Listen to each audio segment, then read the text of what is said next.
নমস্কার বন্ধুরা, সাথী রান্নাঘরে তোমাদের সবাইকে স্বাগত জানাই।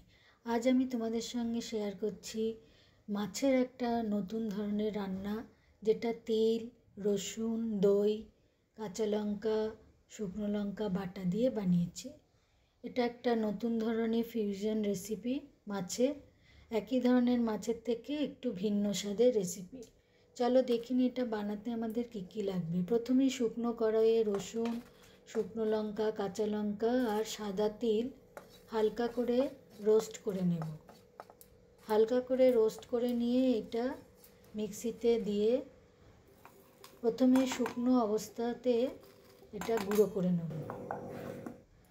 এরপরে এই শুকনো অবস্থায় গুঁড়ো করা এর মধ্যেই কুচিয়ে রাখা ধনেপাতা আর ফেটানো টক দই দিয়ে নেব।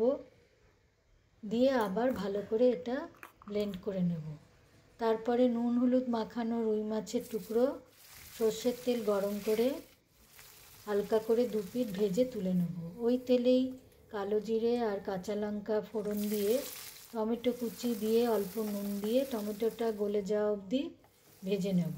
টমেটোটা যখন একটু নরম হয়ে আসবে তখন ওর মধ্যে বানিয়ে রাখা এই রসুন, তিল, শুকনো লঙ্কা, কাঁচা লঙ্কা, দই, ধনেপাতার মিশ্রণটা দিয়ে বেশ অনেকক্ষণ ধরে কম থেকে মধ্যম আঁচে কষিয়ে নেব। মশলার থেকে যখন তেলটা ছেড়ে আসবে তখন এর মধ্যে ভেজে রাখা লম্বা করে আলু দিয়ে এই মশলার সঙ্গে ভালো করে মিশিয়ে নেব।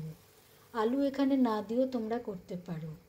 তারপরে আন্দাজ মতো বাটি ধোয়া জল দিয়ে নেব, নুন দেব আর অল্প করে চিনি দেব। চিনিটা অবশ্যই দেব, কেন কি টক ভাবটা ব্যালেন্স করার জন্য। এরপরে ভেজে রাখা মাছগুলো দিয়ে ভালো করে নেড়ে চেড়ে ফুটে উঠলে ধনেপাতা কুচি দিয়ে কিছুক্ষণ ঢেকে স্ট্যান্ডিং টাইমে রেখে বেশ ঘন ঘন হয়ে আসলে পরিবেশন করব। গরম গরম ভাতের সঙ্গে এই নতুন ধরনের ফিউশন বাঙালি রেসিপিটি তোমরা বানিয়ে দেখতে পারো। আমার এই রেসিপিগুলো ভালো লাগলে তোমরা আমার রান্নাঘরের সঙ্গে থেকো। আবার কোনো নতুন রেসিপি নিয়ে তোমাদের কাছে চলে আসবো শেয়ার করতে। আজ আসি, অনেক ধন্যবাদ।